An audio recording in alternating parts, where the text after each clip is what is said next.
গণতন্ত্র রক্ষায় রাজ্যের মুখ্যমন্ত্রী মমতা বন্দ্যোপাধ্যায় সওয়াল করলেন সুপ্রিম কোর্টে। তা নিয়ে কি বললেন ব্যারাকপুরের সাংসদ পার্থ ভৌমিক? দেখে নেব এই কালে সেই বিশেষ প্রতিবেদন।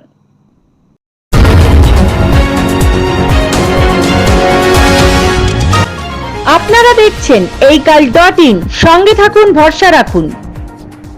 ইতিমধ্যে আপনারা জেনে গেছেন, অর্থাৎ সারা ভারতবর্ষের মানুষ জেনে গেছে যে গণতন্ত্র রক্ষায় স্বয়ং বাংলার মুখ্যমন্ত্রী মাননীয় মমতা বন্দ্যোপাধ্যায় নিজে আজকে সওয়াল করেছেন মানুষের গণতন্ত্র রক্ষা।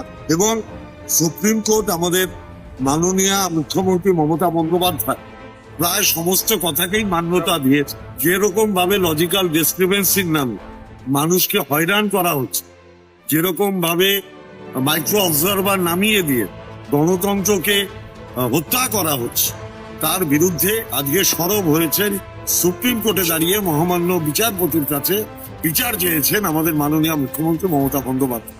আমরা ধন্যবাদ জানাই মহামান্য ন্যায়ালয়কে যে তারা আমাদের মুখ্যমন্ত্রীর যে লজিক্যাল কথাবার্তা, যে বাস্তবধর্মী কথাবার্তা, গণতন্ত্রকে রক্ষা করার যে কথাবার্তা, তাকে মান্যতা দিয়েছেন।